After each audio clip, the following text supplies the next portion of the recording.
montrant, elle restera toujours sur son regard, en disant « Regarde ce que j'ai appris, c'est grâce à toi, et tu restes inscrit dans mon mental. » Mais même si notre relation est terminée, d'ailleurs dans les relations à grand écart d'âge, sauf le cas de la femme de Chaplin, toutes sont parties, elles, et pas eux. Hein. Pauline Cassan, voici aux prises avec Meryl Streep.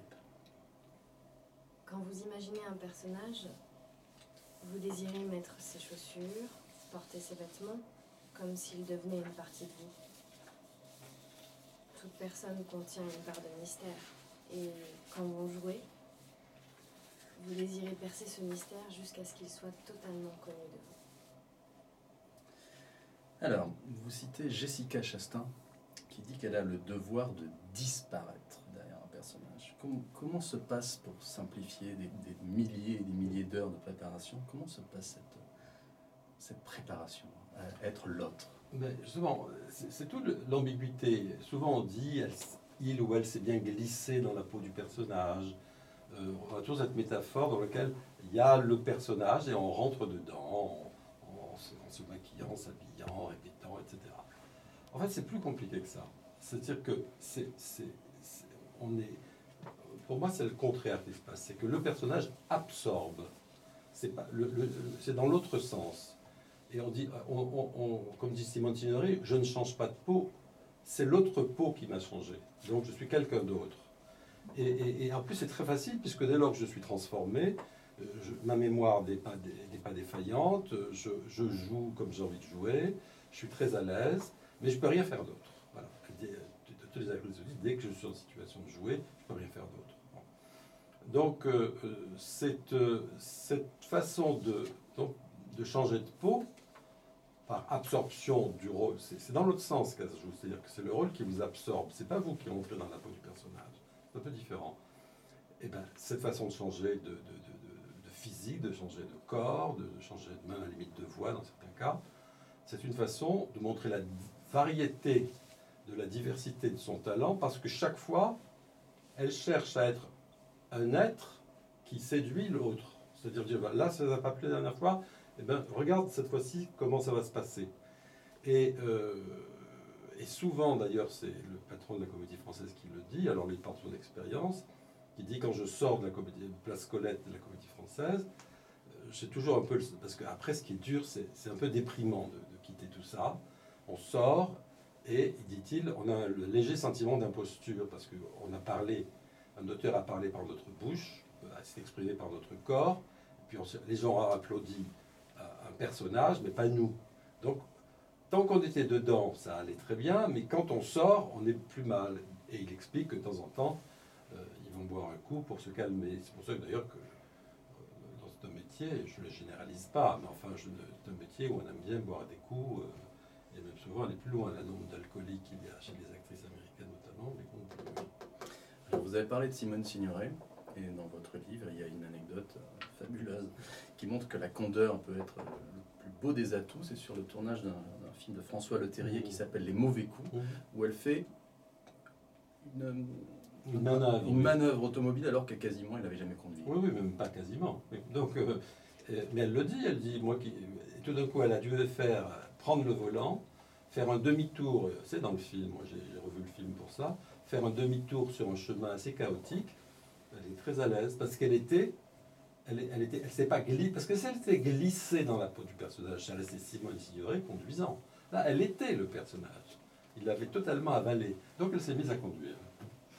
En préparant cette émission, je suis retombé sur un entretien avec Pedro Almodovar qui raconte que sur le film La fleur de mon secret, il y avait un blocage avec la comédienne principale, et puis ce blocage s'est évanoui quand il lui a tendu, pour ne pas dire jeté, un pullover bleu qui appartenait en fait, je crois, à la mère d'Almodovar, et ce pullover a libéré, c'était un poids et à la fois une libération de la comédienne. Est-ce que vous, question piège, est-ce que vous avez déjà eu des demandes inattendues à l'époque de Canal+, de comédiennes ou de comédiens vous demandant des avis, des ressentis? Non, on était il fallait voir comment ça se passait.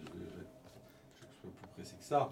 c'est que c'est vrai que tout passait par Canal+ à l'époque pour décider de l'existence d'un film, parce que le poids dans le financement était considérable, et notamment par moi, puisqu'il y avait déjà une grande délégation de pouvoir dans ce domaine de la part du président Marie Rousselet. Donc, mais d'abord, je déléguais beaucoup ces fonctions, et que c'était mes équipes qui me présentaient les projets, et je n'intervenais et les producteurs, je les voyais de temps en temps. Je leur demandais quel était le casting, mais pour moi, c'était pas du tout un élément. J'intervenais pas. C'était une condition sine qua non, sinon ça devenait ingérable. Puis je voulais un peu me protéger. Même après 2 coupes de champagne. Même après une bouteille de champagne. Ça, je peux vous dire que tous les producteurs vous le diront. Il m'est même arrivé, quand ils avaient changé de casting, de dire je suis désolé, je vous ai proposé une telle, je n'ai plus qu'une telle. Ne changez pas le prix, je dis allez-y, il n'y a aucun problème. J'ai des exemples très précis en tête. Et là, il y avait, comment dire, c'était un système. Ma position était trop visible pour que je joue à ce jeu-là. C'est-à-dire de dire prenez une telle ou une telle, un tel ou un tel, ça je jouais dans tous les sens, ou tel metteur en scène ou tel autre. On m'apportait des projets tout faits, vous prenez pas. Basta. Voilà. C'est ça la réalité. Alors, absorber un personnage en soi, pour une comédienne, ce sont des richesses qui se créent, mais c'est aussi l'ambivalence qui naît.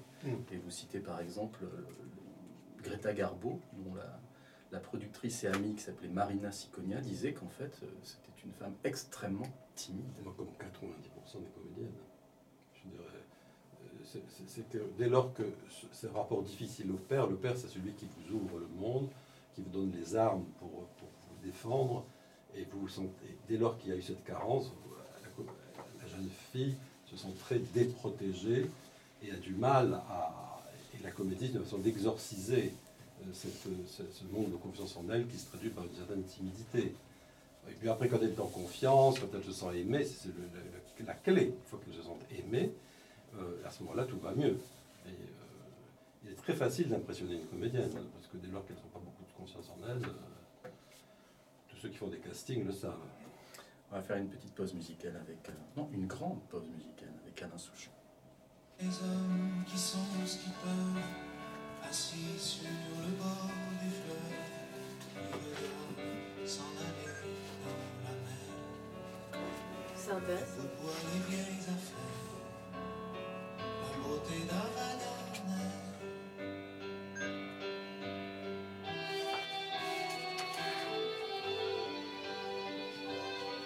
Ensuite, c'est Marine. Hein, C'est Marine Monroe, ouais. Ça met dans leurs yeux un air de savoir que tout va dans la mer. La jeune fille adoucie les soirs d'hiver, les bateaux, les avions de guerre, la beauté d'Avagarner.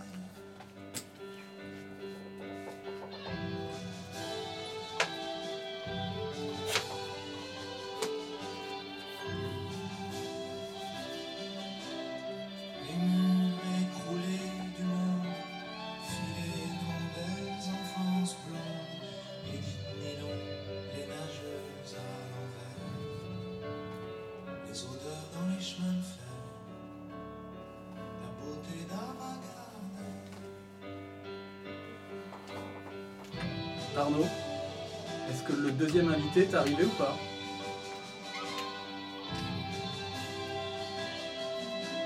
J'aime les regretteurs d'hier, qui trouvent que tout ce qu'on a, on le perd, qui voudraient changer le sens des rivières, retrouver dans la lumière, beauté d'Avagarner, retrouver les choses premières, la beauté d'Avagarner.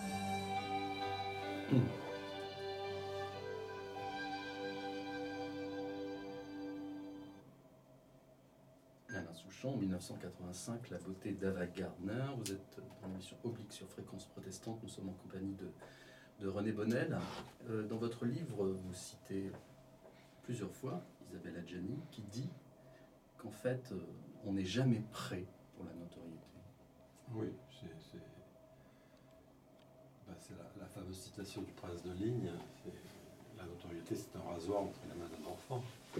Effectivement, il y a une grande ambiguïté dans les rapports entre la notoriété, parce que les actrices, notamment les stars, savent que la visibilité est très capitale dans ce métier, et que il faut absolument être visible, donc c'est possible notoire, parce que toutes les comédiennes ne sont pas des stars, c'est quoi un pourcentage infime, mais toutes veulent être connues, faire le métier décemment, et pour ça il faut un minimum de visibilité, que les gens puissent vous reconnaître et aimer votre parcours. Donc, mais en même temps, elles sont trop fines, trop sensibles pour ne pas comprendre que monter les marches du Festival de Cannes, se faire choper dans des photocalls, ou etc., poser dans les magazines, on découpe chez vous un bout de votre personnalité qu'on valorise, mais c'est pas vous.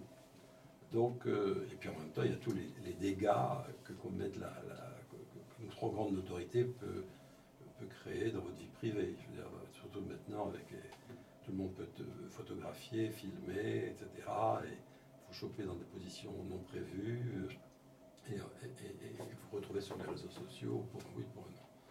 Donc, aucune, je crois, comédienne, elle a parfaitement raison, Isabelle Adjani, aucune comédienne et star ne rapport simple avec la notoriété. Elle, je dirais, pour paraphraser une phrase connue, elle l'aime trop pour ne la point haïr. Pauline Cassan, pendant quelques secondes, vous allez devenir blonde. Très et bien. vous vous appelez Marilyn. Je me suis toujours sentie une non-personne.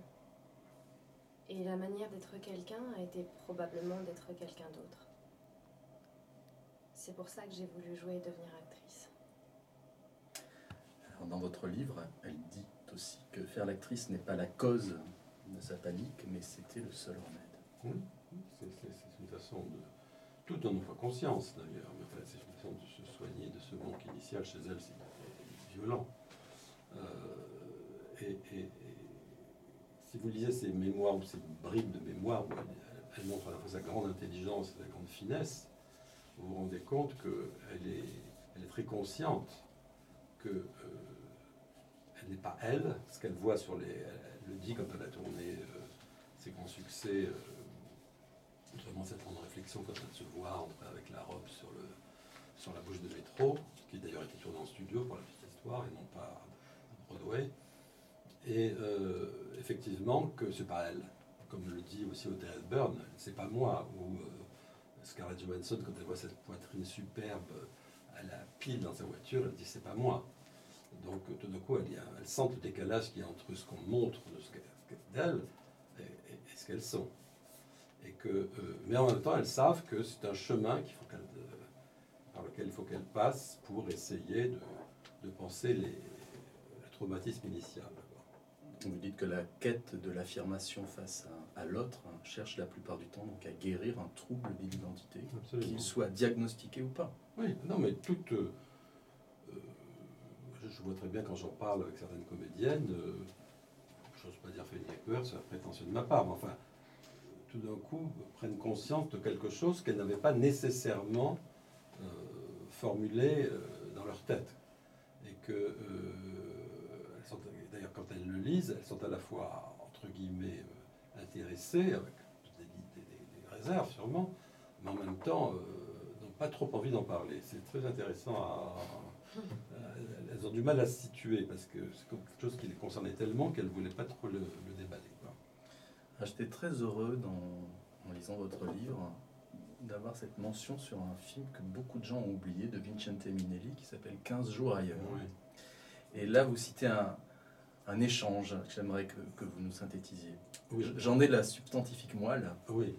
Donc ça, c'est Kirk Douglas, c'est une actrice israélienne qui s'appelait Dalia Lavi. Ça se passe à Rome dans les années 60, où Kirk Douglas, qui sort d'une dépression, séduit une jeune actrice italienne, so-called, mais il est bon, il a beaucoup de succès. Alors lui, il a presque séduite par inadvertance parce qu'il s'ennuyait un peu à Rome où il devait aller se soigner. Et il dit, et c'est là qu'il dit, elle lui dit, mais vous êtes un homme heureux, vous êtes très connu, etc. Et lui dit, mais vous plaisantez, la personne qui est sur les affiches, c'est pas moi. En tant que vedette, on me bouffe, je me heurte à des avocats, à des directeurs de studio, etc.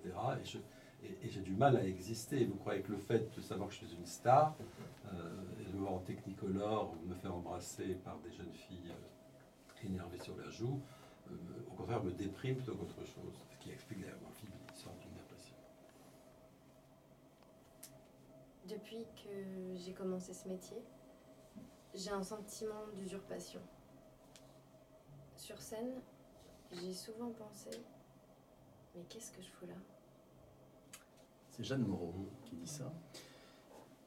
Il y a une dizaine d'années, Nicole Garcia a sorti un film qui s'appelait L'Adversaire avec Daniel Auteuil, qui était l'adaptation du livre d'Emmanuel Carrère. Et depuis, je remarque que beaucoup de psy parlent de ce qu'on appelle le syndrome de l'imposteur. C'est-à-dire de gens qui, à 40 ans, 50 ans, malgré des diplômes, se disent « mais est-ce que je vaux vraiment ça ?»